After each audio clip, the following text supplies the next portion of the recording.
NFL, presented by Barefoot Wines. Dan Hanzus. Did I say my name yet? You just said your name. Okay. I wanted to make sure I didn't say it twice. You have many more names, though, I feel like that you'd you be fine could saying use. it twice, but What's the newest one? The new one is God of Bongo. But let's stay on. Let's stay focused here. There's a lot of games to get to. No more buys. So a lot to dig into. Gregg Rosenthal, Marc Sessler. Gang, you know what this week is, week 15? tell us. Gotta have it Sunday. Gotta have it. Gotta have it. There are 7 teams by my count. You want me to share the teams now or as we go along? Are any of them playing on Saturday? Because we do have, the 3 NFL Network games. I know. And you know what? All 6 teams gotta have it. Not really. But I was just trying to be a good soldier there. But they're great games, and we're going to get to those games. There are 7 teams, and I'm going to forget the top of the show and not tell you the 7 teams if I try to do it as the games come. So I'm going to tell you right now. Seahawks on Thursday night. So we already got that out of the way. Panthers, Jaguars, Lions, and Jets facing off. Patriots, Giants. And maybe we could add to that list if we wish. I mean, it's guaranteed that not everyone's going to have it or get it. In no one matter case, what they have to in have. just one case, yes. Yeah. So we're going to get to all these games. I'm going to break it down. Let's start, on the Saturday schedule. Gregg, are you ready for this? I'm so ready. Are you cold? No. It's just like there's only so many jackets I have. I'm trying not to re-wear them. Let's go. Because that's straight outerwear. No, this is innerwear. Oh, it is? This is cold. It's a nice jacket, Gregg. Inside. All right, let's start with the game, maybe the game of the week, and it's at Highmark Stadium in Western New York. It is the Miami Dolphins, 8-5, a little bit humbled the last couple of weeks against the Buffalo Bills. Our friend Colleen Wolfe is going to be there. The conditions, Marc Sessler, are said to be there. Might get some lake effect snow. Wintry. And my first instinct as I set this game up, and I mentioned that, which, by the way, you can watch it on NFL Network, is Tua and the Dolphins offense in those conditions.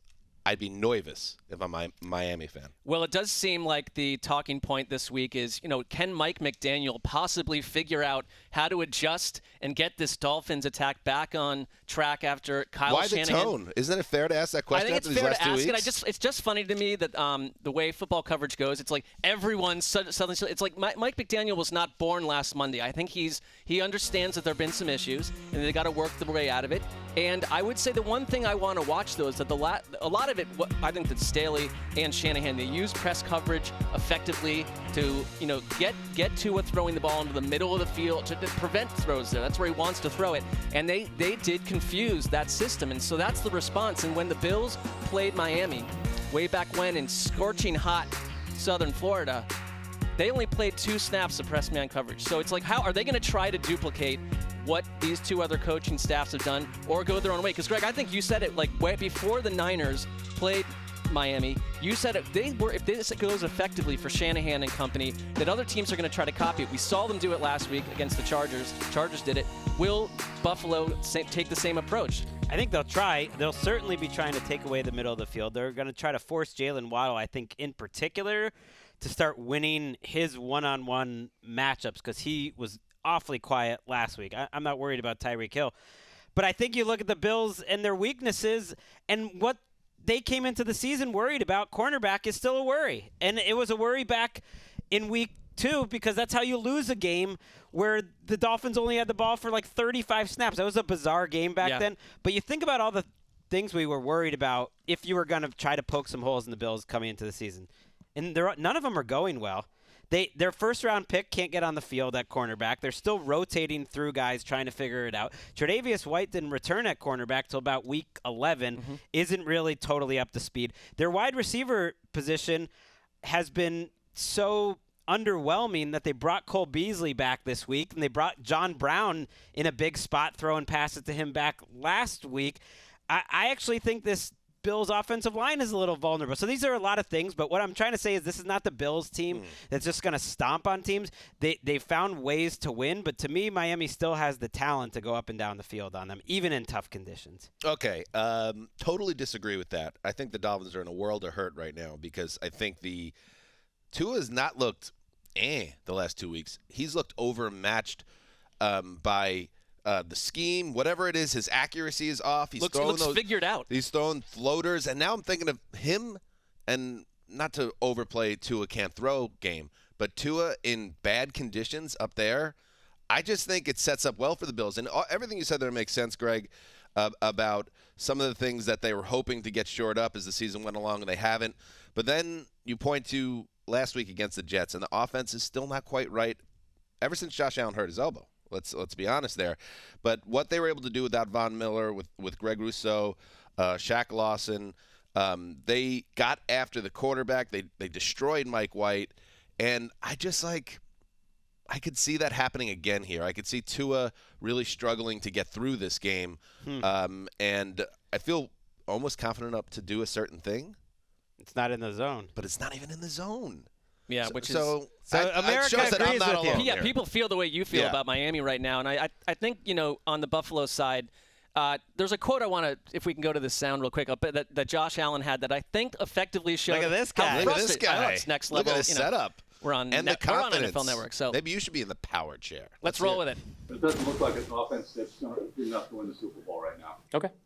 I kind of love it because it's like this reporter said, and that was Josh Allen. Josh Allen simply saying, it looks like this offense isn't good enough to win the Super Bowl. We know they're kind of slumping. Their slump means they've won 4 straight. The reporter said that. The reporter said it, and Josh Allen just said, okay, cool. And then in the extended clip, he kind of shakes his head like, give me a break with this. Like, what do you want me to do? Get this guy out of my room. Right. He has been playing through the elbow thing, and Sean McDermott said that it's gotten a little bit better each week, and he thinks it's he's been throwing more in practice than he has in the last 3 or 4 weeks. And so I just think that at one point the Bills will figure this out on offense, but they aren't the explosive unit that destroyed the Rams in week 1, and you thought they're just going to roll over people. It's been like diminishing by week, and they do seem to try to work their way through things, but I do trust that they will. I do too, but what they're great at now is being a veteran team that knows how to win in these spots and overcome a lot. The Bills fans and the media have these bizarre expectations. It's like they've got to be the best team in the league by far. You lost Micah Hyde and Von Miller, literally the 2 most valuable players on your defense if you had to pick them. Maybe Milano's there for number 3. Other things haven't worked out, and that's what I'm worried about in this matchup. Why should the Bills even show up on Saturday night? I'm picking them to win. My point is that they're a great team, that they've been in these spots. They have the combination of youth and experience that every team in the NFL wishes they have. And so they'll find ways to win because they still have Josh Allen. I think Josh Allen will run well. But I think the biggest mismatch for the Dolphins here is their defensive line versus the Bills' offensive line. The Dolphins trashed the Chargers last week, and Justin Herbert had to overcome that. And I think Josh Allen can overcome that by running the ball, but I don't think this is a matchup where you're suddenly going to see a Bills explosive this is offense. one of those. I like this because every once in a while we have a game where we're just our headspaces are totally different. But I picked the Bills. I feel like we should be talking about how nervous the Dolphins should be based on their recent play. And there's also a very high bar with Buffalo because we expected them, and they were earlier in the season just a juggernaut, but they're still second in total offense, 4th in scoring, 3rd in yards per play. I understand it hasn't been as impressive in the last month or so, but that team's still there. They've gone through funks before. Last year we saw the same thing, and then they turned it on. We're unstoppable down the stretch. Feeling good about Buffalo here. Especially, I mean, I know, these teams are all built in theory to play in any weather. You can't just say, we're going to construct a team that's going to die in the snow.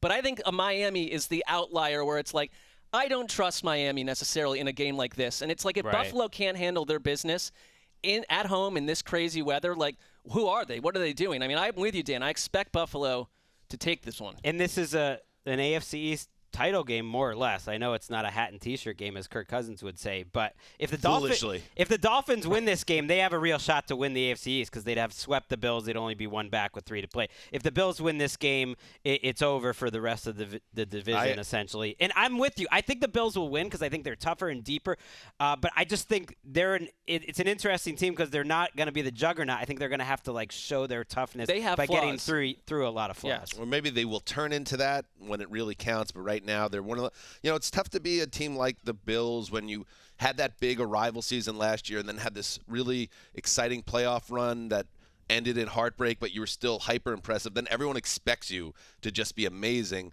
And it's hard. It's a long season, and there's been some peaks and valleys, and it should be said, and I know the Jets defense is very good. 232 yards by the Bills last week, which was a season low by 100 yards, and they punted on their first 5 possessions. So if that Dolphins front can get after it, maybe. That's why Josh Allen was like, go get me Cole Beasley.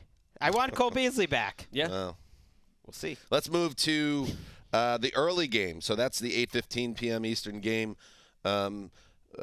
Miami-Buffalo. Now we got the early game, 1 p.m. Eastern. Colts at Vikings. And, boys, it's gone too far. It has gone too far. What has? The Vikings hate has officially gone too far when the people in the desert are giving the Vikings a field goal in this game against the Colts. I thought it was 4, but either way, it's even more disrespectful than when they were underdogs to the Lions. I mean, completely that made agree. Sense. I completely agree. I'm dispense with any drama. I'm locking up the Vikings because sometimes things look too obvious, and maybe that's sometimes when you get nervous.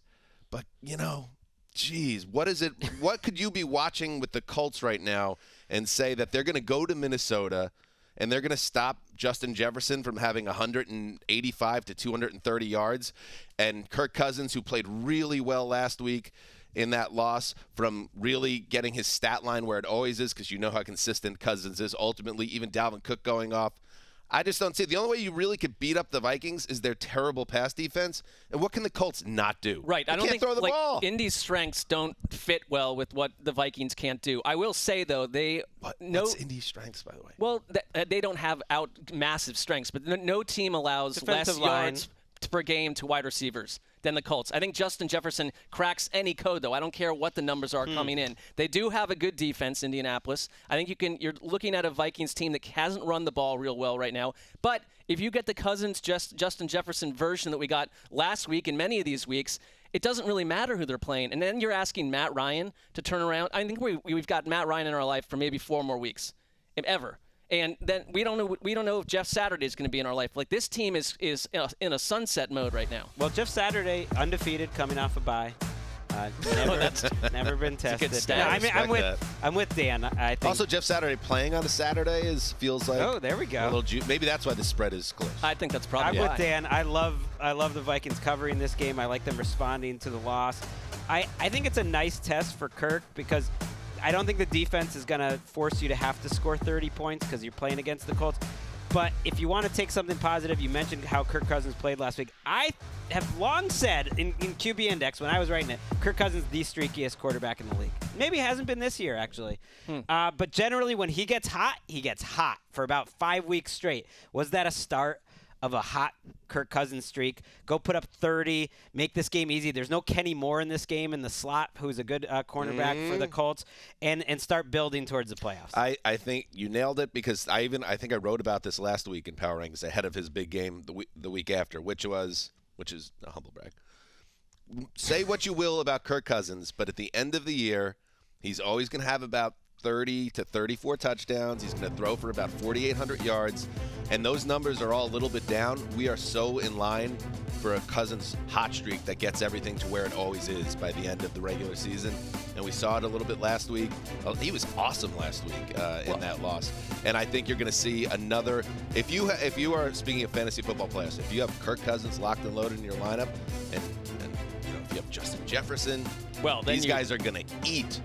You better have Saturday. the bye in your playoffs if you have those two. I mean, I think the one thing about Justin Jefferson is it gives any quarterback, but especially Kirk Cousins, immense confidence. He makes throws and aims the ball at Justin Jefferson in a way that you wouldn't with other wide receivers, because you trust Jefferson to catch it and do something with it. And it's happening. Like, they've had electric Sundays, and they can have an electric Saturday now. And they get 2 starting offensive linemen back. That's a pretty big deal.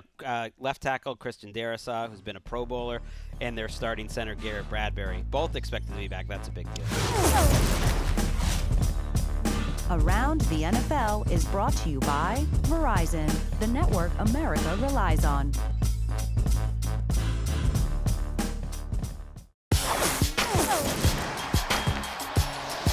All right, let's get to it. Ravens at Browns. We will not have Lamar Jackson, but we will have his backup. And that's a good thing, really, for all of us, quite frankly, as you try to get excited about the middle game on Saturday. Only on NFL Network. It's a big game for the Ravens. They're trying to keep up with the Bengals. They've all but clinched the playoff spot with 9 wins here, but getting a home playoff game is very doable for them with their schedule because it's favorable. But this is a tricky matchup. They're so healthy right now. I think it's been a little overlooked because Lamar Jackson is out. Huntley is a huge upgrade from Anthony Brown. You could argue it's as big a gap from Huntley to Brown as there is from Lamar to Huntley. So it's very important that Huntley is playing in this game, I think, if you're a Ravens fan. Their running game looked better with J.K. Dobbins back. They certainly look better with Ronnie Stanley back at left tackle. Suddenly they look great. Oh, by the way, on the back end, Marcus Williams and all-pro safeties back. Kyle Hamilton, their first-round pick, returned a couple weeks ago. Calais Campbell's playing great up front. I think it's a really good defense, and I think it's going to be tough for Deshaun Watson and this running game, which has been a little haphazard with Deshaun Watson back, to move the ball on this Ravens team. Huntley being there makes me like the Ravens in this game. Well, the Browns are down to their third center. I mean, that started in the preseason when they lost on the opening drive. Back when Deshaun Watson was playing, they lost their center in that game. They're down to the third. He's not a natural center. They're trying to run Nick Chubb out of a lot of shotgun, where he just hasn't. He's not quite working with Deshaun Watson. And I would say this, that if you look at the Ravens, ever since they traded for Roquan Smith, it's totally affected Patrick Queen. Like, their linebackers have been dominant. They've become second in points allowed since then. Best team in the run against the run in the league right now, and they're tied for first on stopping third down. So I don't like any of that. And they're underdogs in this game. The Browns are favored by 3. I think that's simply because Lamar Jackson is not starting. If you want to look at that, I wonder if that will like change now that we have a better idea of Huntley playing. I know Watson was better last week than he couldn't have been worse than he was in his debut. But they are a disjointed offense right now. I mean, they just seem out of sorts. And I just don't. I think the Ravens I just trust the Ravens in every possible way to take care of business. Because I think Huntley has been really good when he's been in there. At least he's not been a liability. Yeah, we'll see with Watson if because it's kind of unprecedented, right? I'm trying to think like another big name quarterback, obviously for much different circumstances, but I feel like Joe Montana missed almost 2 years way back in the day off that I think it was a Leonard Marshall hit in the playoffs. But Watson, we don't know if he gets back to the guy that he was on at his heyday with the Texans, and it's certainly going to take time. I will say one thing about their offense, a positive thing.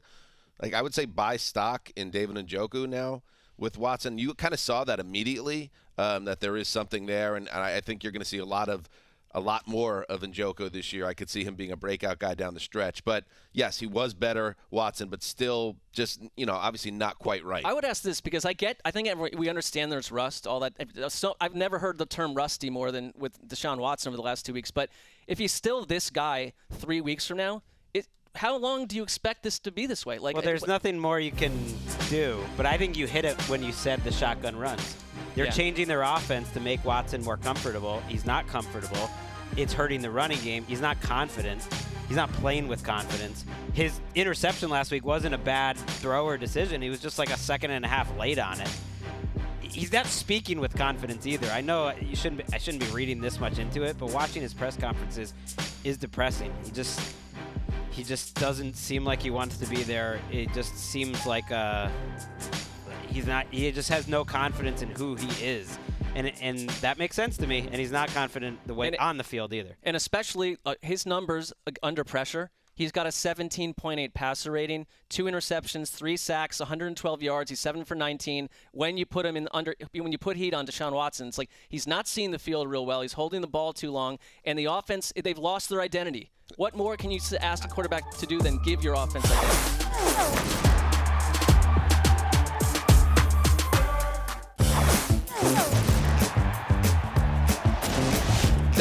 Welcome back. It is now time we have the draft coming up. We have a very special guest helping us out at the top of the draft. I'm looking forward to that.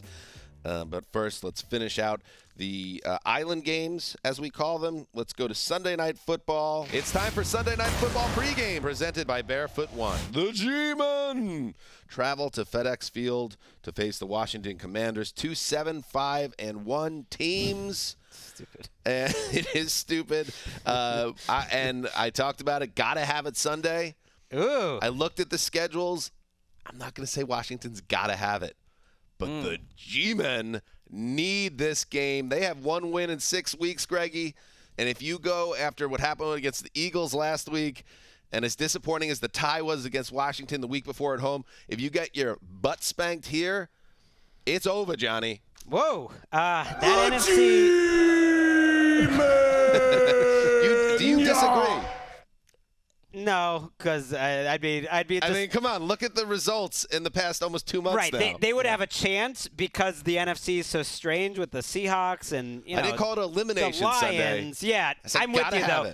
I think they're a bottom 8 team in the NFL or so, like in terms of how they're playing right now and certainly in terms of talent, and that's what stands out to me. They're a team that wins with scheme and not with talent. And I think playing the same team twice in a row, if you're the Commanders, helps that out. And I think the Giants needed that game when they played each other a couple weeks ago. And they had it because when I watched that game, I thought, and I picked the Giants in that game and ended up being I remember thinking, do not pick the Giants again in this matchup because the talent disparity when the Giants are on offense and that front for Washington is on the field and they might get Chase Young back this week is a massive mismatch. And so I just don't see the Giants scoring a lot of points, and I think the only way they win is if they force 2 or 3 Taylor Heineke turnovers, which is possible. But other than that, Washington's a better team. Yeah, I mean, to your point, Dan, like this is the Giants' schedule after they play Washington. The Vikings, that's tough. The Colts, who knows what goes on there. And then you got the Eagles again. And the Eagles-Giants game from last weekend was as big a separation between two teams with winning records that I can recall. I mean, it was outside of maybe that Dallas-Minnesota wipeout from earlier in the season. That game had no juice because it was so clear one team was dominant over. It was over in about 15, 16 minutes. And it exposed the Giants as a team that simply went earlier in the year. If they're in a manageable game situation and Saquon Barkley was looking like rookie year Saquon Barkley and Daniel Jones makes enough throws in key spots, you're going to win tight games. You bury them in a hole like what happened last week, they had no way out. There's no weapons really around at Jones at this point, and Saquon Barkley is not the guy he was before. The better running team in this is Washington. They've been more yards per attempt than any team in the league and a bigger time of possession than any team in the league since Heineke's been in there. And so it's not really – they're not putting it all on Heineke, which I like because he's going to kill you a couple times a game, but he'll also make a couple dazzling throws. He's just sort of that dude that's going to be a roller coaster, but it's not all on him. They're a really good running team right now, and I think the Giants' defense is tricky to go up against in certain ways. They want to apply a lot of pressure. But, right, this version of the Giants is just such a lesser operation, and I was really excited about the Giants. That excitement has faded. Taylor Heineke, yes, you said it. He's up and down. He's a middling type quarterback, but he saved their season with that 4th down conversion at MetLife Stadium 2 weeks ago. And don't factor in, while the Giants got their butts beat in by the Eagles last week and went through, again, the toll of a long season in a December game and Saquon being way less than 100%, and now they got to plan for this game, Washington had its bye. So they had a chance now to not only study the game tape of the Giants game, they hit their bye, they get healthier, then come back and get a Giants team that's obviously doubting themselves. They haven't won a game in a month, the Giants now. So it's, I think it does set up really well for the Commanders, who are 6-1-1 since week 6. I don't think they're an elite team, but I think they are certainly at this point a better team than the Giants, and this one is one I feel pretty strong about. And go watch what happened to Andrew Thomas and Evan Neal against the Eagles pass rushers last week. That's what I don't like about this game either. Just surprising. Thomas has had a great year. He's been good, yeah. He gave up 1 sack in that game. He was okay, but the rest of the group, you're right, is troubling. And the interior of this Washington line is awesome. One positive for the Giants is since Azeez Ojulari returned, he's been their best defensive player, and Thibodeau is playing better. So I do think you have 2 good edge rushers to maybe force one of those Heineke mistakes. But, yeah, if this thing is just line it up and play even, Washington's way better. Yeah, and Barkley, if there was one thing that came out of getting blown out by the Eagles, they got to get Barkley out of that game. But he's practicing. He's got a neck issue. But the thing is, they're caught in a really bad spot. Anytime your star player is dealing with anything neck-related, right, and he's a battering ram running back who's everyone's trying to destroy, and they need him to touch the ball 30 times to win this game. None of this feels like it's passing the smell test. And, oh, by the way, Washington has the 2nd lowest EPA per rush in the league. So Giants were built for a 9-game season. Yes. Somebody's very confident in how this matchup will unfold. All right. Thank you, Gravedigger. Hello, heroes. I'm back again. Another win last week. keeping pace with Greggy, 3 back. That's Plenty not of time to keeping pace. play. It's not keeping pace. So we're going to this football matchup between the Commandos and the Giants. You guys know I've never believed in this Giants team. They're not very good. They got really lucky in the first half of the season. Their luck's run out. So it's time for the Commanders to, go ahead and start to take command of this wild card race. Lock it up. Yeah. Very good. Well done. I guess I understand what Nick's saying there. He kept pace in the sense that he didn't fall another game Last down. week he kept pace. Yes. Last week Before he did. that he fell behind pace. He's also keeping to your time code demands, Dan, with these clips. He went real beefy and long for a while. gentle suggestion. They are less cinematic in scope now. Sure. But I would say I don't want to rein in Nick in that way. I don't think that you if he can, needs to go yeah. walking through fields again to deliver the content he feels is elite, please do so. Yeah, don't squelch his creativity, right. please. And don't put that on me. Don't put that evil on me, Mark. What? I want Nick to Well, be you did Nick. put a number out You were there. You very said dismayed by his. You said sick. Can we keep it under a minute? No, that's out why loud. Tugboat's here. Sometimes Tugboat has to make sure Well, we everybody understand gets who's support. going to. Yeah, well, we're not, So we're there not was trying time to where change the messaging. There was here. a boat, floating a little bit, and I had to go, boop, boop, had to bring it in a little bit, but I don't want it to curtail. You can be, funny, our podcast saying this, you could be creative without it going too long. You can also do shows that go about 145 minutes if you need to. So it's your. Speaking of which, we should get to the next game.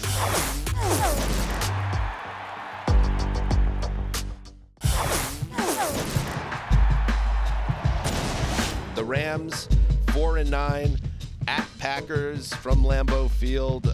If there is intrigue, I know ESPN and everyone connected with Monday Night Football is going to sell this hard as, Baker's first game since that Thursday night miracle. So you do have that. That gives the Rams at least a little juice at this stage.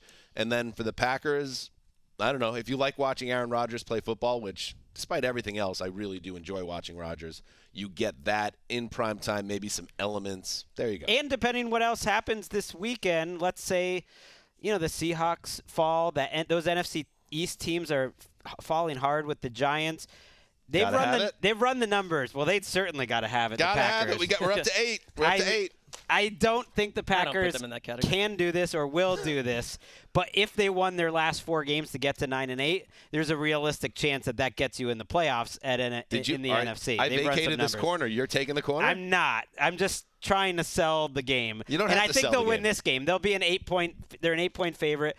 And quietly, I think their offensive line, which was an issue early in the season, since they put Elton Jenkins back at guard, even without Bakhtiari potentially on Monday night, they've kind of figured it out. And when you protect Rodgers and you can run the ball a little bit, you would think that's going to be enough against Baker Mayfield. Yeah, I mean, they're definitely not running the table. I'm not going down that road with you. But I would say that there is an air of optimism now because of what Christian Watson has become. It's like I think there was, we were days away from maybe we just need to put Jordan Love in there and put Aaron Rodgers on the shelf because it's more valuable to see what you have and will Aaron Rodgers be back. At this point, I'd rather say keep Aaron Rodgers in there and allow him to build chemistry with Christian Watson going into next season because I agree. You keep the guy in there that you're paying 3 years and $150 million. That was always a little bit there's a lot of melodrama, not just with Rodgers himself, but the way people talk about Rodgers. Maybe week 18, though, week 17. But if they win this game, they'll be mathematically alive heading into Miami next week. So you're obviously keeping when that chatter was coming up about Love, things were very grim. And it was like, do you want Aaron Rodgers to tear his knee up or something and go into the offseason with that? It was just shelve him and get a look at Love. I mean, it was grim when they were down 16-3 to the worst defense in the league in Chicago, too. They got out of that game. Wait a second. We locked that game. You said never a doubt.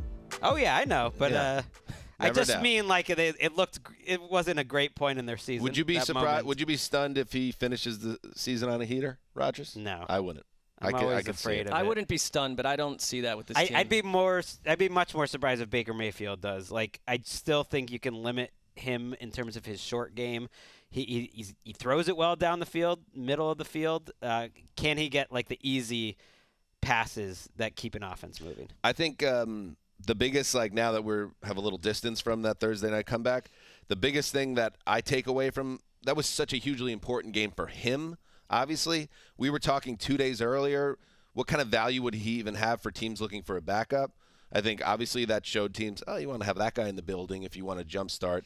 And maybe it also, showed him, this can still be fun, and maybe I can go sign with a team that has a so-so quarterback and eventually work my way back into the lineup and take like a Taylor Heineke type route to a starting role. So I How think, about a team with a older quarterback with a back injury that seems like he'll be an injury risk, and a great coach in Matthew Los Stafford Angeles you're referring that to. he's on right now. Right. Well, that seems perfect. Right. Well, yeah. As a backup. I think that's why they brought him in, not just to save this lost season, but to he just have him as number 2. Because everyone has short memories. He can't now crater Monday night and then have a bad rest of the season. Because then as exciting as that game was, it will dissipate some of this buzz around him. He has to finish in a decent manner, but it does gives the game some juice. And Brian Gutekunst, our German friend, the general manager. From Germany. He was asked about Aaron Rodgers, who's turning. I'll wait, Mr. Gravedigger. Ich komm mit dem Sound fresh, ein Bart und das war's. Während ich Reime schreibe für Hit, schreibst du Reime für Yeah, Namen. it was raw. It was less produced, but you could hear the hunger in his voice. Another person that gets a theme song around here. Are you just outwardly begging for a theme song? No, you asked if I wanted one on the last show, and of course I'd say yes. I don't know if I asked in a serious way, but now that you've brought it up, Yeah, it's happening. apropos of nothing. That was sort of Mark's way of asking the Reddit board to do it for Well, I mean, if a him. random right, general listeners. manager's getting one. Mark wants a song, everybody. Please give him a song. I am not in Send in any- the submissions. We will go through. The tone in your voice, We will by the way, cull is like through the submissions. You've why are you called so like sad eight about this? personalities around yourself and have 42 nicknames, and I simply want a theme song. I think that's a very fair thing. BATNpodcast@gmail.com. And subject: Mark wants a theme song. What's in that Gmail account? I wonder. I don't know. I haven't checked it in a long time. I can only imagine what's going on in there. I'm just saying, you could have just come to us privately and said, I really want a theme song. And Well, we would because have if absolutely rolled this out. You absolutely would have not lifted a finger if I came to the two of you privately asking for a theme song. Now it will happen, and it will happen against your will. All right. Which you will be forced to enjoy and deal with, which is how I like it. I would have liked to be a part of the meeting where Mark comes to us privately and asks for the theme song. That is I the just would most have liked to be absurd- there. I wanted to be there, see absurd how Mark meeting approached it. I think that would have been healthy, but I like that you're doing it in real time and putting a gun to the podcast head. Well, you forced my hand. All right, let's I'm get just to Switzerland over here watching you two. it. When you say that, no one finds it likable on either What side. do you mean? I love it. What? People don't really like Switzerland. That's Switzerland doesn't take a side. Wow. What? Jessica's from Switzerland. People like Switzerland. Yes, People are we happy love there. Switzerland. All right. And If you- newsflash, Dan, if you Yes. think my goal in this podcast is to come out outwardly likable, like where have you been? That's a fair point. Who is from Switzerland? Jessica. Yes, that's right. That country redeemed itself. Roger right there. Federer, one of the nicest guys around. What, Roger? I mean, personally? everyone loves him. Monday Night Football. Me and all my friends are jerks. I think Heidi is from Switzerland. Are we getting to the draft now? Let's do it. All right, let's get to the draft and let's welcome in a friend. A man that's not afraid to take a side because he has moral fiber. He'd never say, I'm Switzerland. He would say, this is how I feel. I'm going to say it with my chest. He's Kevin Patro. Coming at you. Well. It's about dang time. Yeah. It's been too long, It's been a Patra. while. We'd love for you to sit in on the first round of the draft with us. Could you? Would you? Let's do it. All right. First pick goes to Marc Sessler. All right. Well, it's a good week of football. I'm going to go with the game that I most want to see. That's how this works. Titans at Chargers, which will be taking place, 20 feet from our work office. And this Chargers team, had it been last week, I wouldn't have taken this because the Tennessee Titans are a spiraling, nose-diving operation at the moment. So they're in like a survival mode scenario. I like that about it. But the Chargers, after Sunday night, I feel like it was a turning point for this team. And I know it's the Chargers, so it's like they'll probably bite me. Careful. I know, but I just would say this, and I think that Brandon Staley, really for the first time in his 2-year coaching career, is at a point where he can create genuine momentum around his overall program. Because last week was one of the first times where the Staley defense made an absolute mockery of the high-powered Dolphins, and it looked like it just worked. It was the way he used Michael Davis. Just the fact that should have been the plan, he did it effectively. You got it. On the flip side, you have Justin Herbert. After months of consternation, it seems like this offense was so pent up that he was injured. He wasn't himself. People are starting to talk about him. He's maybe not the guy we think he was. And then he went and did what he did on Sunday night. It completely revived my faith on both sides of the ball of what the Chargers could be. Will I be bitten for this? Likely, but I think they're obviously hitting the Titans at a really good time. Well, their defense, is built to stop the pass. And the Titans are obviously a run-first team. So that's a big-time test for them to stand up. I know the Titans haven't run the ball well lately, but they got a little better for most of that Jacksonville game till it fell apart. I think what was a little lost in the Herbert game was, how much of this is just Mike Williams? Justin Herbert's been great all along.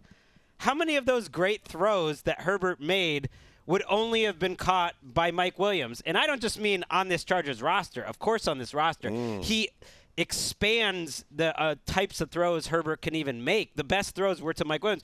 I mean, in the entire NFL, he's one of the best boundary. Ball is up in the air. You got to get it deep down the field or for a first down if you're out running. He's one of the best in the league at it, and we haven't gotten to see him that much, but he's peaking right now, and he makes all the difference for me, and I don't think the Titans have a cornerback physical enough, Kevin Patra, to stand up to Mike Williams. They don't have the secondary, clearly. The question is will the Chargers offensive line, stand up to the Titans pass rush? Mm-hmm. That's the key to this game for me, is the Titans D-line versus the Chargers O. The Chargers O-line played pretty well the other day, and Justin Herbert can make throws while getting hit.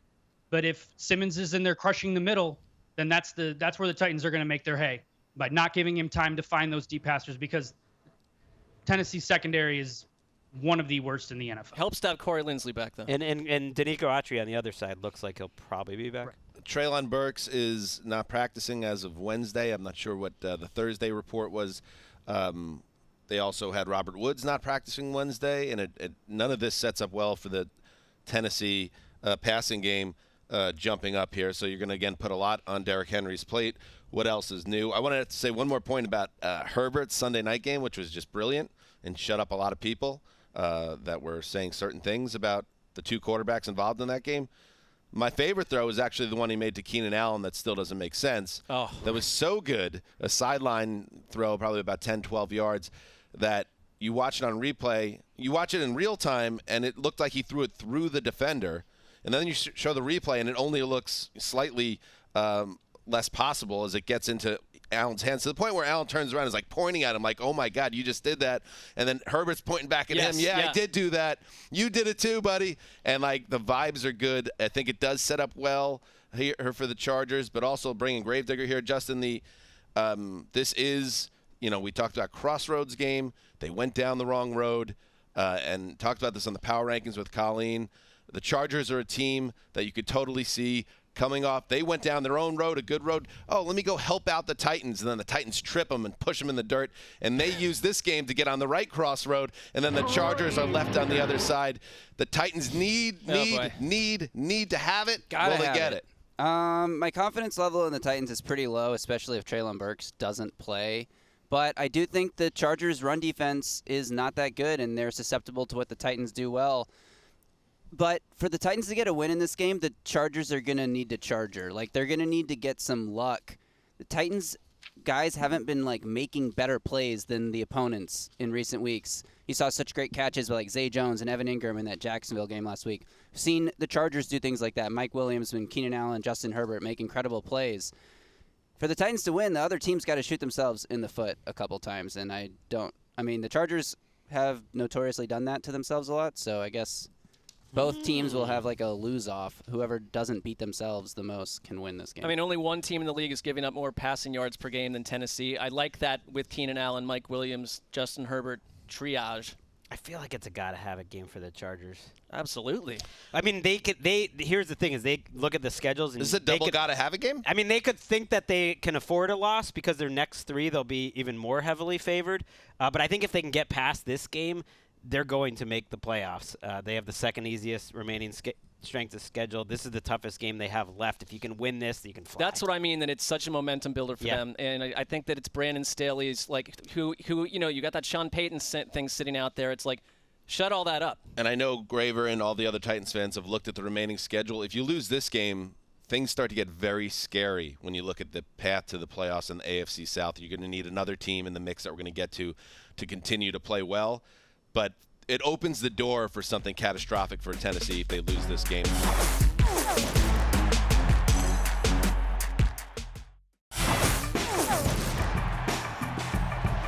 Let's move to the second pick of the draft, and here he is, Kevin Patra, the lifelong Lions fan, and here I am, Tugboat, the longtime Jets fan. So Lions, Jets, and I do feel, Patra, that this is a double got-to-have-it game for both teams. The team that wins is going to be feeling very confident about their chances of making the dance in January, and the team that loses understands they have a big uphill climb to find a way in. Absolutely. The winner might go to the playoffs. Jets, I think, have a great shot if they win. The Lions, still have some work to do, but they could win out if they win this game. From the Lions' perspective, this is the toughest game they've had since Dallas, and they got whooped there. Going on the road. Disrespect for the Vikings, but I agree. I mean, Vegas would agree with me, so yeah. I'm fine there. I think this is the toughest matchup because the Jets defense is so dang good, even if Quinnen doesn't play. Now, if he does, that's a huge advantage for Jared. I don't think he's playing with that calf injury. Those things can be tricky. That would be 50-50. They called it. It's not practicing. Yeah, exactly. So if he doesn't play, I think that's big. But I still think that they got enough horses up front to do some damage. I mean, we saw what Buffalo was able to do. I mean, we saw Dallas was able to do before that, and New England obviously got after Goff in the shutout. So playing on the road for the Lions is going to be turnovers, and the Jets can force some turnovers. Sauce on Amon-Ra is going to be awesome to watch, I think. I hope they travel him. We'll see. But I think for the Lions, you have to win this game if you have any hope. And it's a prove-it game mentally beyond the playoffs. I think this is the type of game, all the press clippings are coming out. Dan Campbell's great. Love the Lions. Look at what they're doing. What a cute little team. Win the game. Go win the game. But win a big game that you need to keep your playoff hopes alive. If you come out and put a stinker up and Goff throws 3 interceptions, just burn all the press clippings. Burn them all and get ready for next. I mean, Patra is I think we all get it. We've rooted for teams that have long suffered, but I wouldn't say that the Lions' successes turned Patra into a sort of flowery, overly happy individual necessarily. I love the idea of They're Ben still Johnson. Detroit fans, though. Well, yeah, I love the idea of Ben Johnson going against Robert Saleh's defense. I think that Ben Johnson is someone that no one knew about last summer, and now it's like he's become one of the better coordinators in the league. And I think he ran circles around the Vikings last week. That you were playing a terrible defense. I think part of what was going on there was like that offense matched up so well that Jameson Williams' touchdown was insane. Yeah, and that's I think Kevin hit on it there. Like, I don't think the Lions' offense, as good as it's been this year, I don't think this is a great matchup against the Jets in this spot. And I would feel way more confident if Quinnen Williams was playing. But I still think, yes, they can get pressure on Goff. And I think if Sauce does what he does all season, which is just, neutralize the players that he's covering, so that's either going to take St. Brown out or DJ Shark, DJ Reed, who's been another big surprise and a great player for the Jets this year, I think it's going to put Goff in a situation where he's got to look elsewhere, and then all of a sudden the internal clock's going off and the pass rush is getting home. I like the Jets keeping the Lions in a, around 20-point zone. Now, then you got to look at the Jets, and can the Jets score enough points? We know Detroit's defense is getting better, but it's still not anything close to an elite defense. We're probably going to have Mike White in this game, even though it looks like he has a rib injury. They're going to have him play through it. They only have 2 touchdowns, the Jets, in the last 2 weeks on offense. So can the Jets score 20-plus points? Right. It's weakness on weakness when the Jets have the ball in terms of their offensive line versus the Lions' pass rush. But the Lions' pass rush is trending up. The Jets' offensive line, which I think was holding the fort well enough for most of the season, has really collapsed the last few weeks. It's been tough matchups. I am looking forward to see what Ben Johnson kind of pinpoints on this Jets defense, though, because The Jets defense is very solid throughout. To me, it's their linebackers and their safety play, maybe over the middle of the field, and that's Amon-Ra, St. Brown, and you got to protect Goff. They haven't looked quite the same when they've been on the road. It's going to be a bad weather game. Like, are they a dome team, Kevin Patra? Are they a Detroit dome team? Patra is not Show in me. on the Lions. I love it. We'll see. No. I just haven't think Goff hasn't had a big game in a crappy situation where he wasn't playing a bad defense or in bad weather. We'll see. He's always been. He is what he's always been. Top 12, 15 quarterback. That's fine. That's what he's going to be. And when he's buffered by playmaking and an offensive coordinator who's willing to get creative and a good offensive line in a run game, he can move the ball. But when that stuff breaks down, and we saw him get whooped by the Patriots on the road earlier this year, show me. I think one thing I'd like to say, though, I think this is Aiden Hutchinson's chance to put I am the defensive rookie of the year game. I like that. Oh, tape. come on. He was I don't great know what he last could week. do at this point. I'm not feeling that. Hi, Sauce. Yeah, I'm not feeling that. I don't feel like he's in the mix. Personally, I've seen that out there. I don't think You so. got a reason to be like him, though. He has 3 sacks. If he has 3 sacks against a so-so offensive line and he changes the game and gets a forced fumble, I think this is the game, if he wants to win it, that he's got to go do it. And maybe Sauce gets picked on a little bit by Amon-Ra. He's played well the last month. The first month, 2 months, even though he had some stats were not great. And we've been talking up Goff on this show the last week or so now. But you're right about this. You have to close strong. They have 3 road games, including back-to-back games at New York. Obviously, this game at Carolina. So, we're going to learn about Goff if he could travel there against better defenses. And my last point on this one, and I think this is a very close game, Padra. I think this goes down to the final possessions. Robert Saleh's done an incredible job with this team this year for the Jets. And after Sunday's game, when you saw maybe doubt could be creeping into the room, he again pushed a button that I like to see. This is what he said about after the loss to the Bills, and the Jets have lost 4 of 6 now. Let's listen in. I think I speak for everyone in that we missed an out. We're going to see these guys again. So What makes you say that? I just think we are. I just like it. They believe in Saleh. They believe in the messages he sends, and I think he's going to have the Jets ready and pumped at the Meadowlands on Sunday. It's like 2 Coach of the Year candidates going head-to-head. I like that.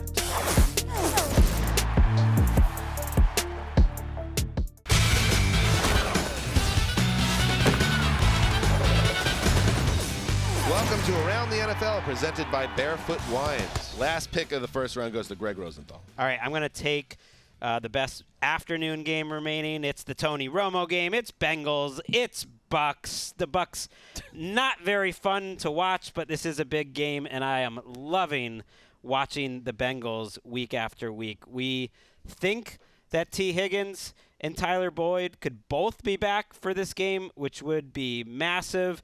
Because you look at the Bucs defense right now, probably without Vita Vea, probably without Jamel Dean, who's been their best cornerback. Now, they do get 2 or 3 starters back in the secondary, but that just sort of speaks to what this Bucs defensive season has been. It's like starters going in and out all year, and they've been good, not great. And I feel like you have to be great on defense to slow down the way Joe Burrow is playing right now, unless something crazy happens like the Browns game where you lose your 2 starters in the first series. So I feel great about them putting about 30 points. Just make it more miserable for the Bucs, and that's why I'm locking up the Bengals. I like that. I think you could score 17 points and beat one of the worst offenses we've seen all year in the Bucs. I mean, I think last week was a watershed moment in terms of high embarrassment for a Bucs coaching staff that I think has been a massive disappointment on both sides of the ball, and not a lot of accountability there. And they're a tough team to watch. And I love the idea that the Bengals, week after week, no matter who, if it's the Titans, will go be as physical as you and beat you up. If it's the Chiefs, we'll find a way to win and score enough points to do that and do it in a different way. Last week against what they did, they to me are the team in the AFC that is on the rise like they were a year ago. Joe Burrow has been insane over the last month and a half. And what's not to like about the way they match up week after week with anyone? What's the problem in beating Tampa Bay? I see none. I do see a problem. I know you can't just say Tom Brady anymore because there's too much mounting evidence that this team is just not very good. But they are on the road. T. Higgins has a hamstring. and that was handled very strangely by Cincinnati yesterday. I think last week, I think he played one snap. Ty Boyd busted up his finger on the first possession of the game. They're at practice. I mean, they're not out. Yeah, you just hope those guys are themselves and they're able to play. Trey Hendrickson is likely out. Their best pass rusher. Yeah, what about I'm blanking on the tight end. Hayden Hurst is out. Yeah, he's out as well. So that they're Joe Mixon. Obviously, we've had the concussion issues. There are reasons to think that maybe this team could be limited because of health issues. But yeah, I think it comes down to Patra for me. Do you think at some point that the Bucs turn it on and score points and this Brady Evans thing ever gets worked out? At this point, you're just hoping against hope because everything's telling us it's just not going to happen. I'm hoping we can get rid of the Bucs. I'm so tired of the Bucs. Thank you. Primetime games, having to watch them every week, blah, blah, blah. It's just inefficiency on offense. Nobody's on the same page. They can't block worth a dang. Brady is terrified to take a hit. The defense misses more tackles than anybody in recent memory. It's just not a good operation.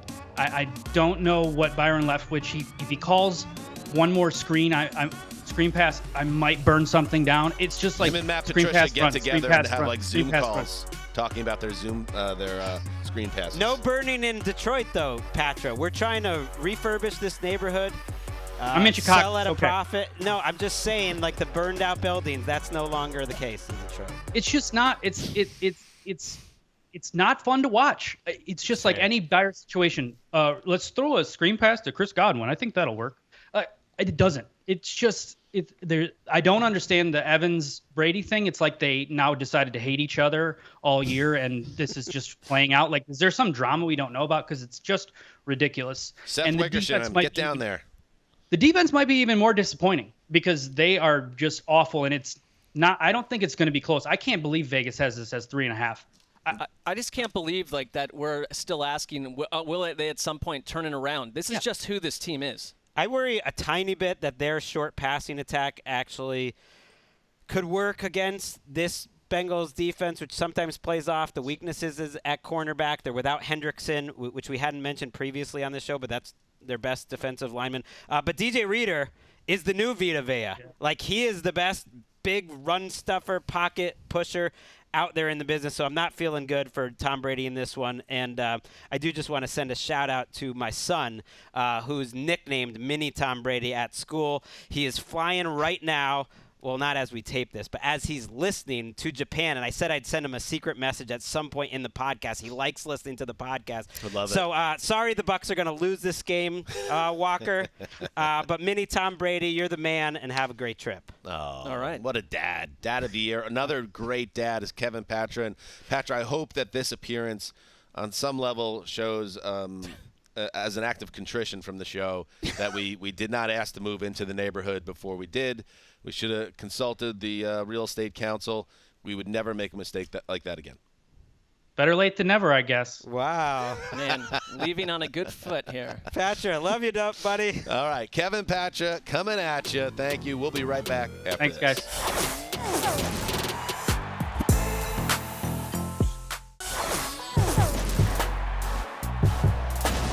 Greg, pinch yourself because it's your pick. I am pinching myself because I'm locking in Tony Romo late, and Kevin Burkhardt and Greg Olsen late. That's living right in the holiday season. That's Cowboys Jaguars early. That's good pick.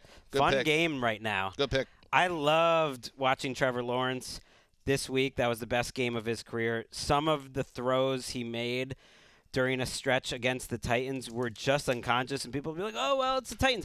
I don't care. Like, the improvisation that he made on some of those plays, and then to stick the ball in tight windows, and then you sound like a Frenchman there. Improvisation. The guts to even try some of the throws, like the deep one that Zay Jones dropped. That was the best throw of the game. Man, you're just starting to see it, and you're seeing him play with incredible confidence, and you're hearing him talk with incredible confidence too. Just that he really felt like the Denver game in London was a turning point, and that he heard what everyone's been saying, and he realized like that was the moment he wanted to stop letting his team down, and he's just playing freer because he realizes like it's not going to get any worse than that. And you can just see it because the talent was there all along, and now I think he's just letting it fly. And this Cowboys defense hasn't been as good, I would say, over the last month. They lost Anthony Brown, a starting cornerback. That shouldn't crush them, but I don't think they're unstoppable. I think this will be a good offensive game. That comment he made about the London game against Denver, it was a turnover that haunted him at the end, and that was so characteristic of what we had seen him first couple months and last year too, where it's like he had chances to win the game, and he just talked about the fact that that flipped a switch, and I think that matters for a young quarterback. And he's surrounded by good coaching this year, and it's been last year was such a train wreck for him. So this really is almost like players on the team have said, we kind of feel like this is his rookie year because last year was just washed away. And the growth we've seen over the last month has to be the most optimistic thing that's happened to the Jaguars since we've ever done the show, but really ever for the Jacksonville, because you've got a guy now making throws and doing things. They were like a play away from going to the Super Bowl. So that brief moment. Who was your quarterback then? Yes. Who was your quarterback Miles then? Jack.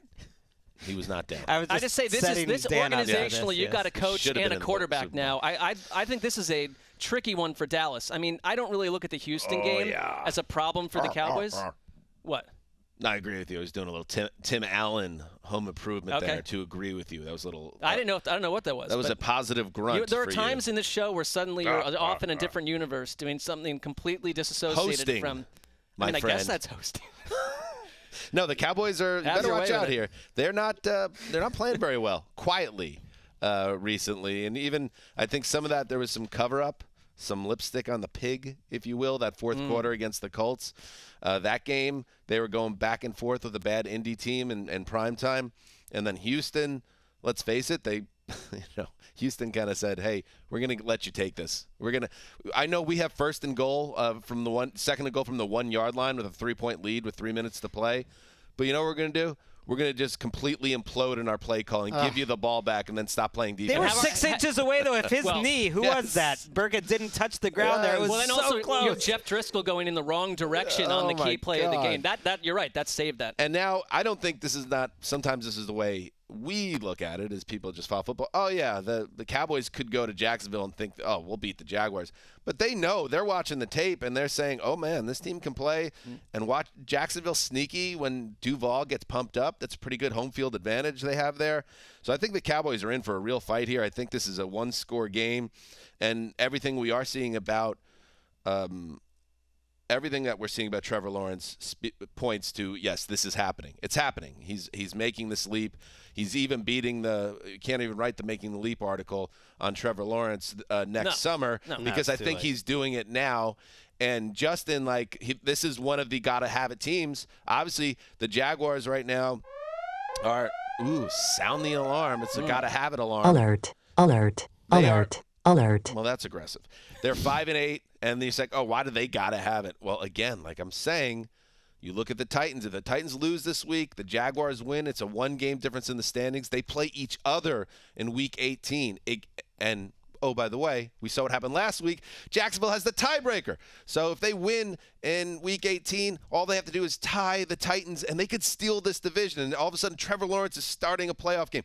This is nightmare fuel that I'm not trying to pump into your heart, Justin, but I already know it's already in there. You're worried about it?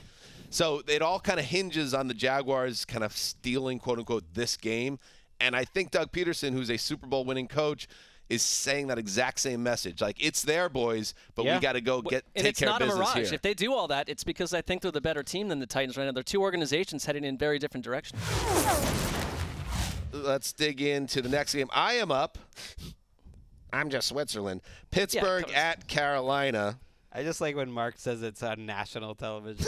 Well, this is airing on NFL Network. There's only 3 channels here: NBC, CBS. We're on at Sunday morning. I think it's assumed that they know what station is. Where people are listening to the podcast for what it's worth, and we love them all. Very good. Very good. Well done, Gregg. Very good. You've done it again, Gregg. Pittsburgh at Carolina. Oh, sound the alarm again because the Panthers gotta have it. Gotta have IT. Wait, now we're in the future. The Panthers are 5-8. The Panthers are looking to do kind of like if you look at the AFC South and NFC South, they're mirrors of each other in some ways because everyone was expecting the Titans just to take care of business and win that division. Everyone was expecting the Bucs to take care of that division, but guess what? Those two teams, they don't look very good right now. In the Bucs case, they haven't looked good all season. So the Panthers have a chance here, but they have to take care of business this week, and I think that they will, because I think the Panthers are a team playing with a lot of confidence. Just the way they bullied the Seattle Seahawks on the road last week through their running game, going over 200 yards on the ground, not asking Sam Darnold to do too much, and leaning on what worked, and then having your defense carry them home from there. The Panthers against the Steelers team, Kenny Pickett in or out? I don't know. I like their chances here. So they're splitting reps, the Steelers, at quarterback this week between Mitchell Trubisky and Mason Rudolph. Never understood the splitting reps thing in the middle of the regular season. You got to know who you're starting, right? They're going to play them both? I guess Trubisky threw enough interceptions last week that they're thinking of giving Rudolph a shot. My initial instinct was the same as yours, Dan, in terms of the Panthers winning this game, especially going against a Steelers rush defense that got steamrolled last week, really, against Baltimore. But then it kind of reminded me of that Steelers-Ravens game where everyone picked the Steelers in that game, even though it was like a coin flip game. And of course, the Steelers lost. And now everyone's going to be picking the Panthers this week from what I've seen. And yet, I still think it's a coin flip game. The Steelers have plenty of good players here, and they're just like two ugly type of teams. And it wouldn't surprise me if Mason Rudolph comes in and actually plays fairly well. It's not like having Darnold is some great quarterback advantage. No, I think that's the thing is, like, we saw Sam Darnold basically played around. Like, they were just doing everything they could to not really put the game in Sam Darnold's hands. When they got in that goal line situation and had him throw 4 times, it went terribly. I think if you can put Sam Darnold in situations where you've got T.J. Watt and other people making life tough for him, it throws Carolina off. They run the ball so well, though. That's what I love about it. When they get in these grooves where they're hammering people on the ground, you start to believe in the Panthers. If they can stay in that kind of that kind of mode, I think they have a chance here. I do think it's interesting, though, that Derek Brown said that bearded face Sam Darnold, because we noticed his beard very full, last week, right? Red. He said that version, the bearded face Sam Darnold, is a lot more chill than the clean-shaven Sam Darnold. So you never know what you're going to get with this version of Darnold. It does. I think it matches where he is in his career now. That's a grizzled backup beard, and I support it. I'm interested to see Darnold having to throw the ball, because I don't even know, were they hiding Darnold, or was the running game working so well last week that it's like, we're not going to mess with this, and why would they? They just ran the ball repeatedly against Seattle in the fourth quarter, and their because defense it worked is better every than single the Steelers, time. Probably. I don't think the plan is let's have him go throw the ball 40 times and take our foot off the gas on the ground. No, I don't think so either. But I just pushing back a little bit that they were hiding, and I think it was just working. So we'll see what it looks like when T.J. Watt is coming at him. But yeah, they're gonna have some real momentum building here if they can beat the Steelers, and yes, they'll be keeping an eye on what's going on with the Bucs. And the Mason Rudolph thing, how many years do we have to be subjected to people from inside the Steelers building telling us that Mason Rudolph is someone that, deserves his chance? I mean, how many years are we in now? How could that be the plan? Like, how many years has this been going on? 4 years? 5 years. 5 years. Yeah. Half a decade. Like, do they not know yet? I think they just feel like, give them a chance.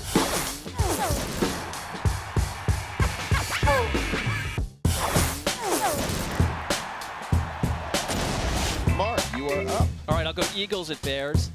Why not? I mean, fun game. Yeah, I mean, I'm surprised it's still sitting here at this point. For me though, this Eagles team. I enjoy watching them so much. What they did against the Giants was just absolute and a total detonation, and they're just so powerful. They're the opposite of like the teams that have to do one thing to win, like the Panthers we just talked about.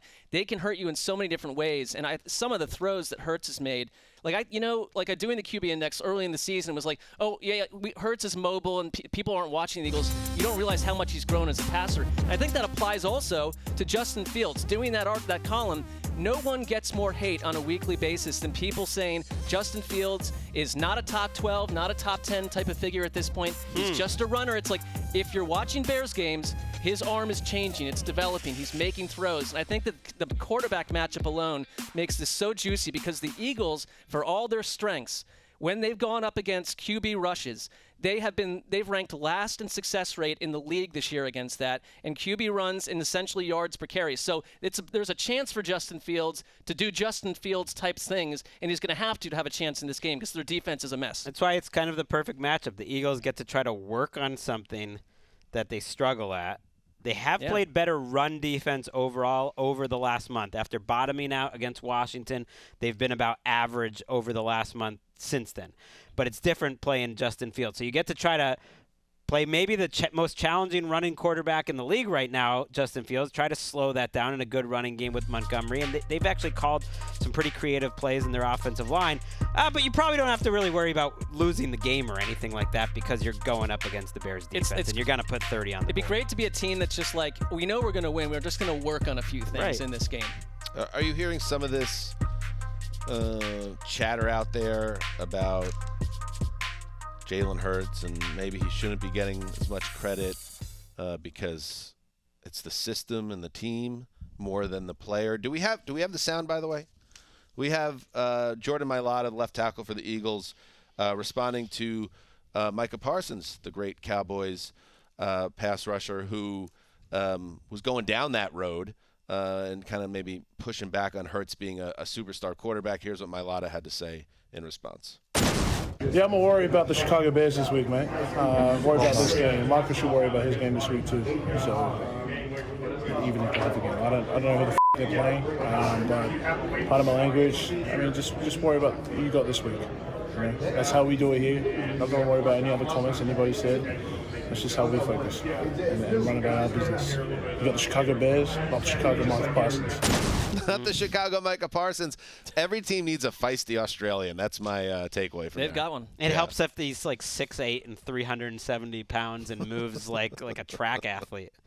Yeah, I don't see any way. Is there? It's hard to imagine, barring something unforeseen and unfortunate, the Eagles not putting up like 40 points in this game, right? The Bears are healthier for what it's worth. They got back, I think, 2 starters, maybe 3 in the secondary. Brisker and Gordon, they're 2 rookies, so that will help them put up a fight. But no, they have no pass rush. And yeah, you mentioned it. Hurts thrown with anticipation. Oh, it's like every week. Did you want to add to that? I'm sorry. No, I think I was excited to hear the snake sound. Snakes to you? To me. All right. Well, I'm going to go, you pick these games. I got to get one that's going to be, I'm thinking, hopefully a little bit more of a wipeout. Chiefs at Texans. I actually found the Texans enjoyable to watch last week, and I'm glad they didn't totally shoot down the concept of running back the Mills / Driscoll 2-quarterback platoon, which I think threw Dallas off. I mean, like I mentioned on Sunday, it threw everyone off because I was trying to figure out on Twitter, what's going on here? Why are they doing this? And like, no one quit. Well, there wasn't an injury. It was just like, we're going to use both. And when Driscoll's on the field, we're obviously going to run it. I don't know if any of that will happen this week against the Chiefs. I kind of would like to see, though, Kansas City go out and have a really crisp game on offense. I mean, they're having to do things differently game to game. Mahomes, I don't really – when Mahomes it wasn't a bad game, but he made a couple bad throws last week. He also did some incredibly circus act, wonderful things. So that's sort of like the worst version of Mahomes. I don't really mind that at all. I think it's just it would be nice to go see Kansas City drop a hammer on someone as they go down the stretch run here. Yeah, I got a note from our friend at ATN Lockups this week, reminding us of the win-loss totals that we did. And, some we've been right, some we aren't. Marc's over 4.5 Texans is on the line this week. Officially will be eliminated here without a win. And Dan, I had the Chiefs, I believe, over. Maybe I did. I can't even remember at this point. And they'll officially get over their over. It's crazy to think back that 10.5 was like the line for Kansas City. So even though they've had some ups and downs. That AFC West, all the summer hype around that division. And we didn't know what the Chiefs would be, minus Tyreek Hill, etc. They've worked that out. And you know what? You mentioned, the Chiefs are due to just drop a hammer on someone. They did last week. They were winning 27-0 in the second quarter against the Broncos and then somehow let the Broncos get back in that game. And it's a bad defense. Denver had multiple opportunities in the second half to take the lead in that game, believe it or not, before Mahomes and company regrouped and got that extra score to Juju Smith-Schuster that kind of put that game away. But you didn't come out of the game being like, oh, yeah, Chiefs, they are fully formed right now. So can you trust the defense? It's not going to be a problem this week. Dameon Pierce now is out for the Texans, who's one of the only watchable guys on that offense.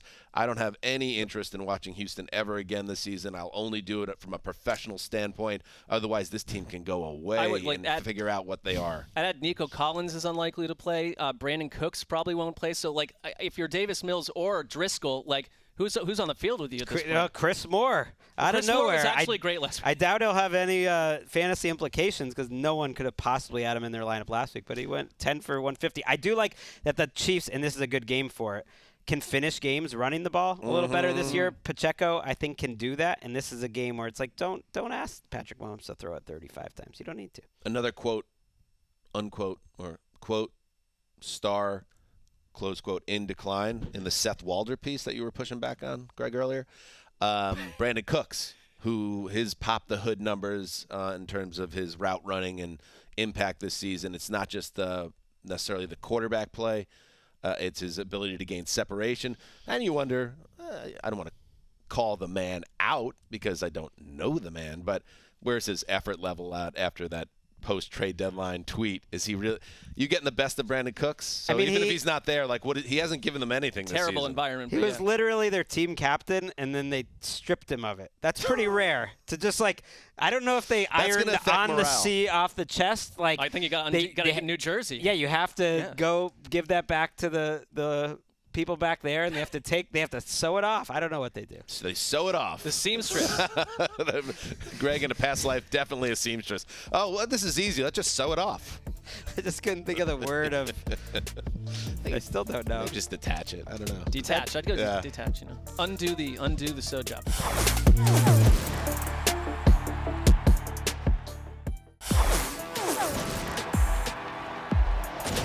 All right, let's move to – I got to grab a late game. So, I mean, again, do I need to keep watching the Patriots every week? I kind of do. It's my job. It's more frustrating when it's in prime time. But on a Sunday, sure. So I'll take the Patriots who do I have them as a got to have it? I mean, let's see. Do I have I think so. This is very important that Gotta have it. Alert. I don't have it as Gotta gotta have it. Wait, they're the most gotta have it in the league, I feel like. If they don't get it, well, for you. Where are they going? Well, no, my point is I think they'll lose this game if I had to guess. Gotta have it. Alert. But Gotta have it. If the season's over if they lose it. They got the Dolphins, Bengals, and Bills next. Yeah, okay. Let's do it. Let's give it to them. Yep. Yeah, I think they openly deserve 7-6, coming off a fairly ugly win on Monday night. Great job by the defense, of course, getting after it, punishing Colt McCoy. Now they get the Raiders, and we obviously know everything about the Raiders as a tragic outfit. Last time we saw them, their whole season was bursting into flames. That said, I hit it again. Because the Raiders do got to have it because they have 8 losses. I still believe, not in the Raiders, but I believe that 9 wins can get you a wild card spot. So aren't they 4-9? Am I crazy? Oh, they are 5-8. Yeah, for some reason I had Man, that loss was a killer loss. Oh, it was a killer. It was all set up. That's why I was on one with that, because they seemed to be well set up, but then they blew that game in crushing fashion. So here are two teams that aren't obviously overly impressive for different reasons, but they're both in the mix. The Patriots actually right now sit in the 7th spot. I mean, the Raiders are 0-4 this season in games where they have led by 13 points, and that obviously That's happened. their mistake. Well, that's a terrible mistake to have, but like that Rams collapse, that's who the Raiders are. And it's I don't think they got to have anything. I get where you're coming from with the, you went out and maybe everything else happens to you mathematically, have a nice January, but the idea that Don't get it wrong. I'm not saying that I believe them as a playoff team at this point. I'm just saying Rams they was gotta have it. No, they didn't have it. I'm not getting anything wrong. I don't think you're saying that.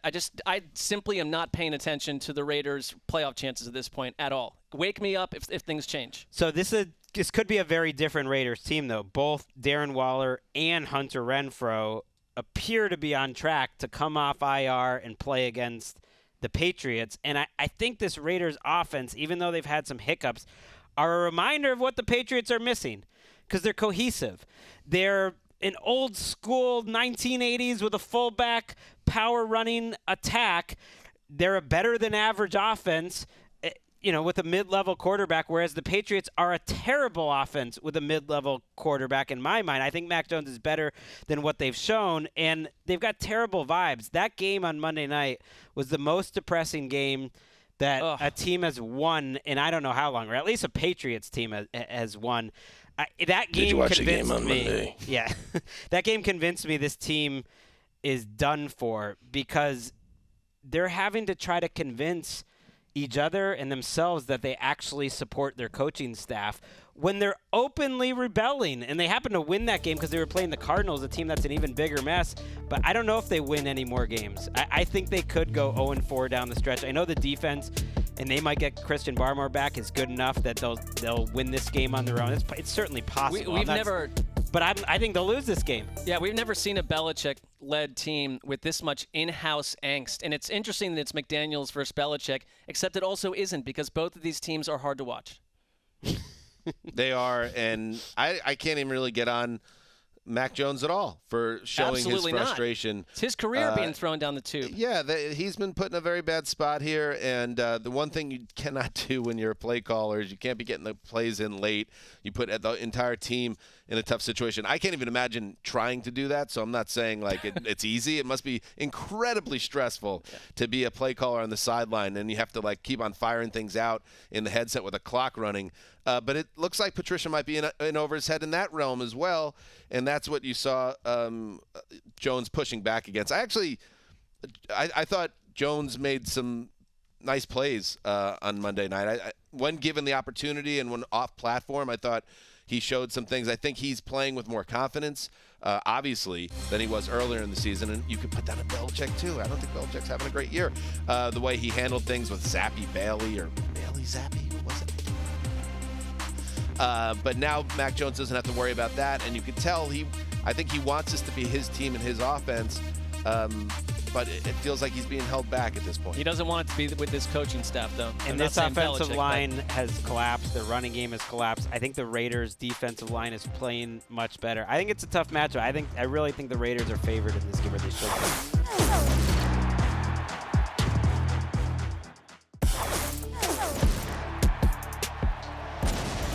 All right, let's close this thing out. Greg, you got 2 picks. That's not fair. That's how this works. That's the game. Well, just to surprise people, I'm going to not leave the Broncos game for last. Let's just get it out of the way. It's kind of like you're at the dinner table. Okay. There's one vegetable maybe your mom put out there if as a child that you just like let's finish it first and get to the good stuff.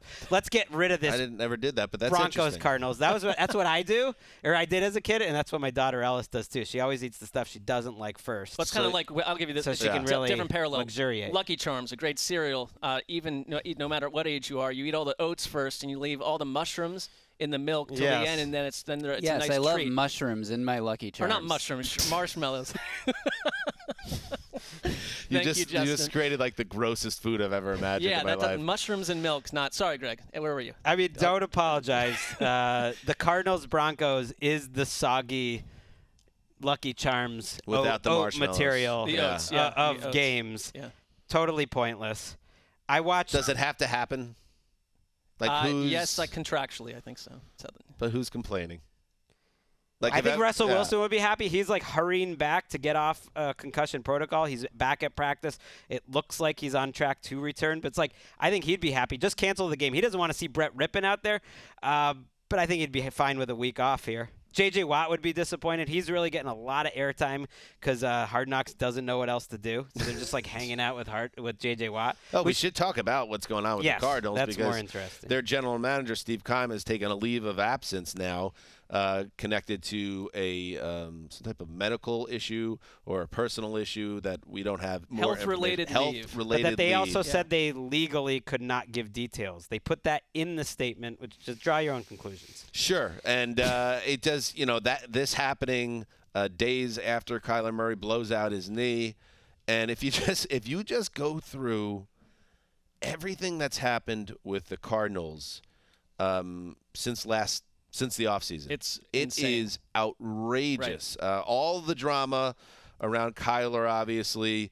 You had multiple officials and coaches involved off the field shenanigans that led to them, not even shenanigans, crimes. Or inappropriate behavior that led to them leaving the team. You had the team itself flopping. You had DeAndre Hopkins getting suspended. And then you have Kyler blowing out his knee. And now Keim disappearing. And when we talked about it on the Tuesday show that Cliff Kingsbury, is this the end for him? And I was like, I wonder if maybe he gets a little bit of a pass the rest of this year, and then he gets one more shot. Man, I don't feel that way at all now because I think, who knows with Keim, but it would make sense now that Keim has stepped away and Kyler's out for a year at least, and the team stinks and has not done anything in years since Kingsbury's been there, that it's time to blow it up. Yeah, I think it's heading in that direction. And it's funny because our friend Jason Zumwalt, who leads off our show, is a Cardinals fan. And yesterday he texted me because, I'm a Colt McCoy guy. And then they got David Blau. They picked him off the Vikings practice squad. Ooh, fire up the printing press. Exactly. So the newsletter is coming back into action. They got Colt McCoy and David Blau in the QB room. And so Zumwalt said, listen, man, I know things seem a little uneven with the Cardinals right now, but you got to come over here and support them. It's your new team to pick up. And so I thought, well, listen, I had left the Titans bandwagon, according to Justin's fans over there. And 5 minutes later, maybe 5 or 10 minutes later, the Steve Keim thing happened. So it's like, I don't think I should keep doing this anymore. No, and now they're going to lose to the Broncos. Yeah, but I really think they will. The other way to look at it, Mark, is that this team, it could not really get worse at this point. Right. So even like one win the rest of the season, you're back in business, baby. Well, I'll consider it. I told him, I just said sorry, basically. Also, I want to see Nathaniel Hackett's evil goatee get one win. I don't know if you noticed, he changed facial hair about a month ago and now has sort of an evil-looking goatee. Like a Gregg Williams type. Just get evil one, goatee? one happy moment. They'll get it this week. They get Randy Gregory back, by the way. That's good. And speaking of Greek tragedies, which is the Cardinal season, Russell Wilson finally moving the ball with regularity and mounting an epic comeback and then getting knocked out literally at the 1-yard line sums up everything for that team. All right, one more game, Greggy. Let's go. So excited. I got the best rivalry in football. It's Falcons and Saints. I have covered approximately 88% of these games over the last 10 years on this podcast, and I missed it in week 1. And you might say, oh, who cares? That ended up being a really crazy, fun game where Jameis Winston comes back from a couple touchdowns in the fourth quarter. I feel like it happened 14 years ago. It weirdly is pretty influential in this NFC South race because if the Falcons had that, they would be in first place. This is a gotta-have-it game, obviously for the Saints, but definitely for the Falcons to try to get back in the mix. Saints would officially be eliminated, by the way, with the loss here. The Falcons, I think they could do something under Desmond Ridder. I know they're underdogs in this game, and I know the Saints are returning everyone suddenly, like Pete Werner, Marshawn Lattimore, like everyone is coming back for their team this week. I think Desmond Ridder and this Falcons team have a little more verve, a little more chutzpah, and I think they'll be able to exert their will on the ground against the Saints. And if anything could get Dennis Allen in trouble, and there's some talk from the top columnist in the city there, Jeff Duncan, this week, that Sean Payton would be open to a return, which is hilarious because he would have to get Dennis Allen fired for that to happen. If anything's going to get Dennis Allen fired, it's losing to to Falcons at home. No, in it's this Sean spot. Payton. Yeah. Payton wanted to come back. That's true. That it doesn't matter what happens. If Sean Payton wants to come back, they're like, yeah. Okay, good. Yeah, I guess that to see them get healthy. But they're like my version of the Raiders for you, Mark, or it's just like, I don't care. I know this is a gotta-have-it game. But they've been so disappointing all year long that I struggle to get. It's got to have it for the sense. Falcons. I feel like the Falcons, at least totally you got a rookie quarterback making his starting debut. There's a little juice there, obviously. But these are the two South teams that, the Panthers, you could talk yourself into a little bit more. These teams just feel to me a little bit more on the side of the road in a ditch. Well, I differ a little bit. Like, I agree. I think the Saints, they the car's going down the highway, you open the door, you kick the Saints out. That's where they are. But the Falcons. If Desmond Ridder provides a spark, I would have liked to see him in there earlier because Mariota just seemed to cost them in similar fashion week after week. And Ridder is someone that Lance Zierlein, our friend in Draft Nick, compared to Alex Smith. And a very intelligent, quick processing quarterback. He doesn't have a super strong arm, and he's not necessarily a running quarterback, but he is mobile. And so it's like he kind of fits that offense. I think they picked him for a reason. And I just think that Arthur Smith is quietly one of the better kind of QB coaches out there. I mean, I think Mariota was just Mariota, but I think that I don't know why they waited so long, but if this is a team that when they run the ball well, I don't like their defense, but if Ridder can just not turn the ball over and add a little bit here and there, they're an interesting team to me, much more so than watching the Saints. Well, and very possibly tied for first if they win this game and the Bucs lose to the Bengals. They're tied for first. Gotta have it. Yeah. God, that division, man. I mean, I feel like 27 teams had to have it in this show. I thought it did. I think it was started as 7, I believe. Started as 7, and then once we start just including everyone, right? Anyone that's still mathematically alive. I kind of highlighted 7 teams where it felt like it had a little like juice to it, but then once you get like the Saints involved, it's like, yeah, that's technically true. The Raiders, yeah, I guess technically. Well, Saints fans don't want to hear it because they want this season to be over. But if they won this game, and like I said, the Bucs lost, they're one back. Yeah, but I mean, I'm just saying, this is the kind of stuff that just they're makes just facts. my head They're just facts. Yeah. Facts. Yeah, that's true. That's factual content coming from Gregg Rosenthal. And maybe the Falcons get that our quarterback just quit on us bump. Yeah. Yeah. And went on paternity leave. See that often. That little QB on paternity leave bump. I just noticed the entire NFC South is exactly -24 to -32 points on the season point differential. So all That's within brutal. a touchdown of each other. And it looks like it. Every once in a while, every few years, there's a division where just their very inclusion in the postseason cheapens the entire thing, and that's what the NFC South is going to give us. The AFC South's getting there too. We could have an 8-9 Titans team winning that you could talk yourself into the Titans either figuring things out or the Jags surging, Absolutely. and then let's face it, both these teams are probably playing Saturday, right?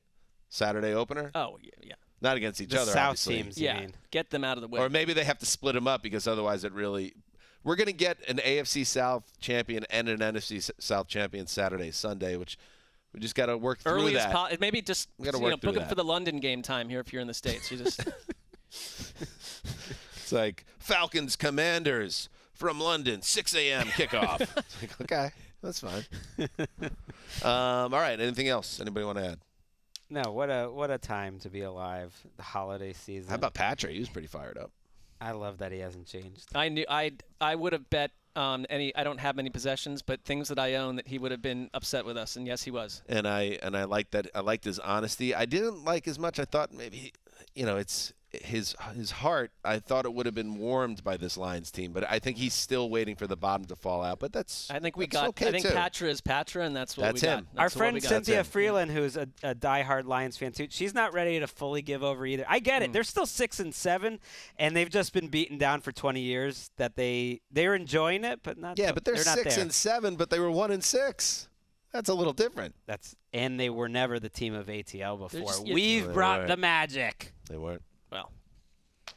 Let's go Lions this week.